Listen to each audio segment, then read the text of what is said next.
जी, खोपचंद park जी, संतोष अग्रवाल जी, Suresh H Lal ji, Suresh Dulani जी, लोकप्रिय नेता और पूर्व सांसद श्री अभिषेक सिंह जी, जिला अध्यक्ष रमेश पटेल जी, श्री नीलू शर्मा जी, श्री राजेश श्यामकर जी, अशोक देवांगन जी, श्री किशोर यदु जी, श्री हर्ष राम टेके जी, मंडल अध्यक्षगण, भारतीय जनता पार्टी के सभी पदाधिकारीगण, राजनांदगांव में भारी संख्या में उपस्थित सभी उपस्थित भाइयों और बहनों, छत्तीसगढ़ विधानसभा चुनाव के प्रथम चरण के चुनाव की ये अंतिम सभा चल रही है। अभी कुछ ही देर के बाद पहले चरण के चुनाव का प्रचार कार्य बंद होगा और ये मेरा सौभाग्य है कि मुझे प्रथम चरण के चुनाव की इस सभा में डॉक्टर रमन सिंह जी के इस कर्मभूमि में आप सबके दर्शन करने का सौभाग्य प्राप्त हुआ है। मैं आप सबका हृदय से अभिनंदन करता हूं। भाइयों बहनों, छत्तीसगढ़ और उत्तर प्रदेश का तो बहुत नजदीक का संबंध है।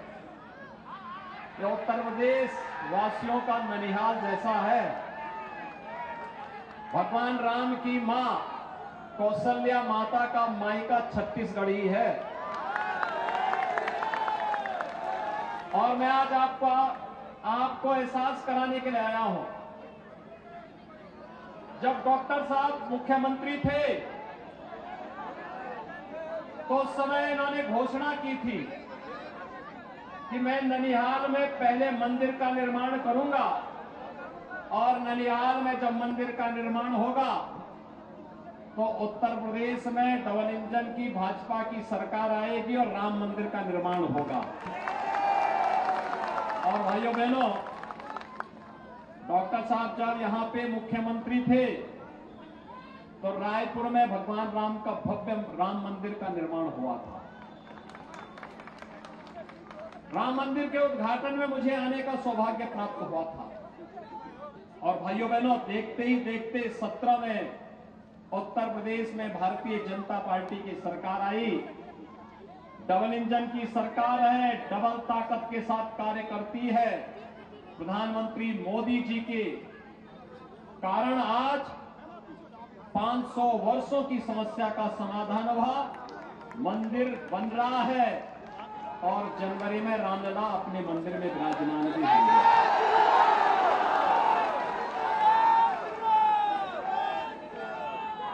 रामलला का अपने मंदिर में विराजमान होने का मतलब राम राज्य की घोषणा, और राम राज्य की घोषणा का सबसे ज्यादा लाभ ननिहाल वालों को मिले, छत्तीसगढ़ वासियों को मिले। इसके लिए डबल इंजन की सरकार छत्तीसगढ़ में आवश्यक है। भाइयों बहनों,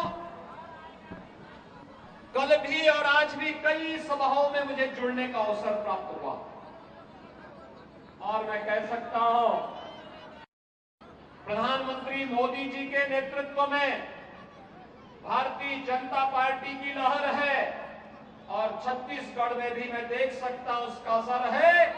और छत्तीसगढ़ का मन डॉक्टर रमन, यानी यहां आज एक एक जगह हमें देख करके, लोगों के उत्साह को देख करके, वादा खिलाफी करने वाली, भ्रष्टाचार में लिप्त माफियाओं के शागिर्द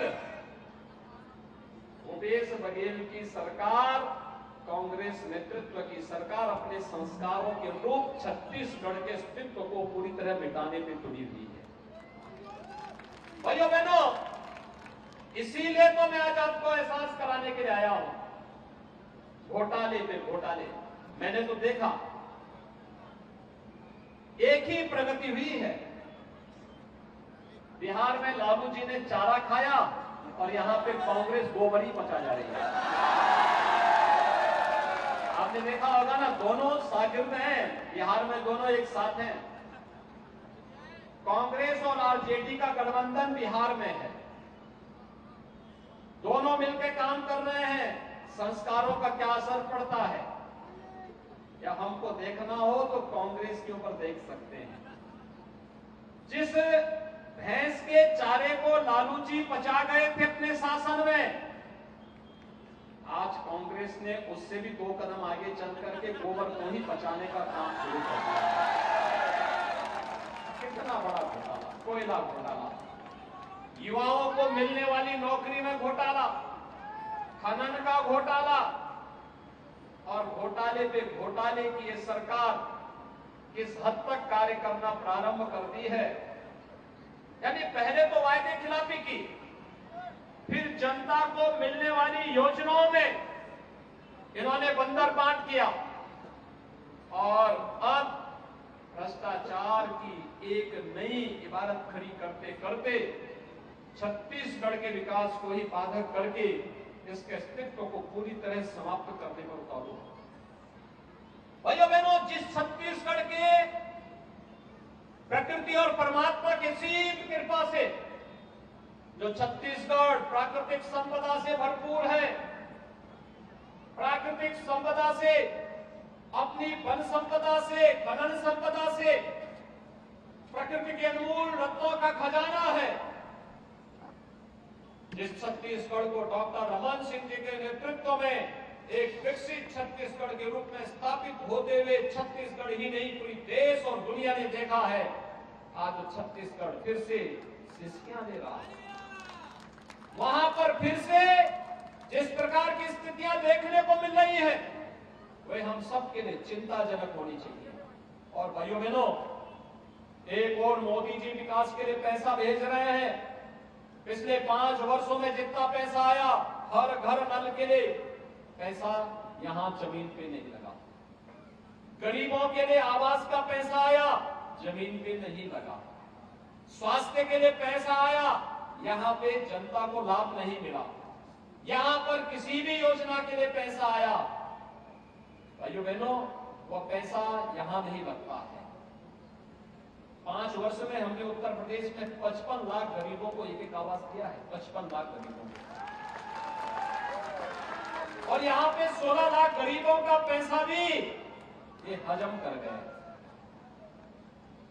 1,50,00,000 गरीबों के घर में हर घर नल के आरओ पानी को पहुंचाने की व्यवस्था यूपी में हुई। छत्तीसगढ़ में भूपेश बघेल की कांग्रेस की सरकार ने वह भी हजम कर दिया। उत्तर प्रदेश में 15 करोड़ गरीबों को फ्री में राशन की सुविधा, और हम सब आभारी हैं प्रधानमंत्री मोदी जी के। 3.5 साल से तो फ्री में गरीबों को राशन दे ही रहे थे, अगले 5 साल के लिए पुख्ता व्यवस्था कर दी गई। भाइयों बहनों, ये कांग्रेस देश की एक समस्या है, देश की एक समस्या का नाम है। इसने आतंकवाद की समस्या दी, इसने नक्सलवाद इसी ने दिया, धर्मांतरण की राष्ट्र विरोधी गतिविधियों को प्रश्रय दे रही है, लव जिहाद को बढ़ावा दे रही है।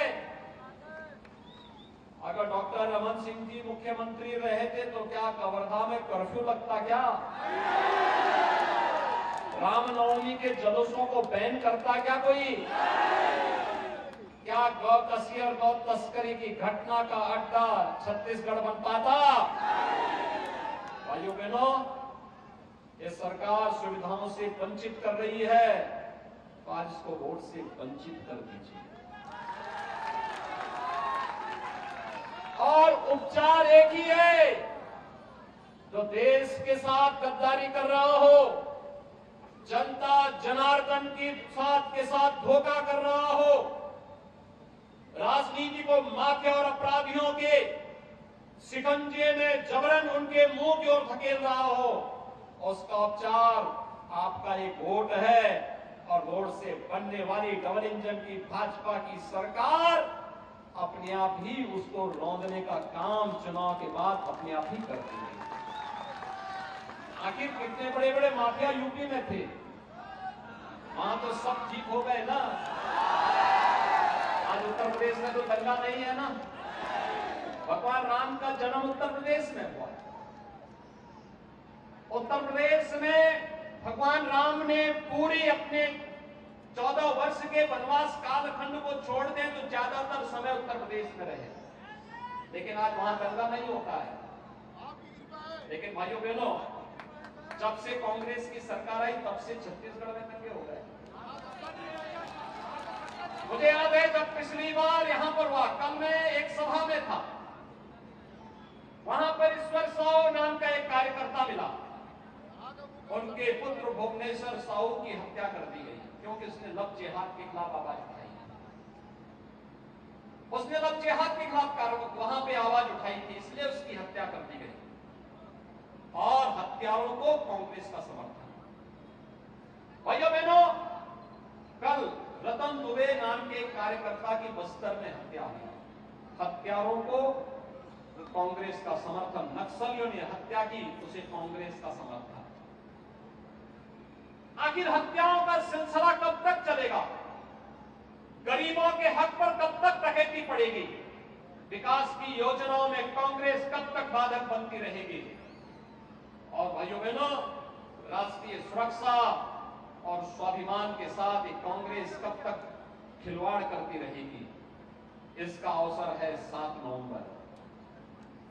एक एक वोट की चोट से कांग्रेस को सबक सिखाने का एक अवसर है और झूठे वायदे और भ्रष्टाचार में लिप्त भूपेश बघेल की कांग्रेस नेतृत्व की सरकार को छत्तीसगढ़ की धरती से एक बार फिर से बाहर कर देने की आवश्यकता है। और भाइयों बहनों, मुझे पूरा विश्वास है, आज जो उत्साह मैंने देखा है राजनांदगांव में, इतनी भारी संख्या में, इतना बड़ा रोड शो, हर तबके का व्यक्ति, क्या बुजुर्ग हो, क्या नौजवान हो, क्या नवजात शिशु हो, क्या माताएं हो, क्या बहनें हो, क्या व्यापारी है, क्या किसान है, क्या श्रमिक है, हर एक के चेहरे पर उनका चेहरा इस बात को बताता है कि केवल राजनांदगांव का ही मन नहीं है, छत्तीसगढ़ का भी मन है। और भाइयों बहनों, छत्तीसगढ़ के इस मन को हमें 7 नवंबर को होने वाले प्रथम चरण के चुनाव में स्पष्ट कर देना होगा। एक एक सीट पर कांग्रेस की जमानत जब्त करने की आवश्यकता है।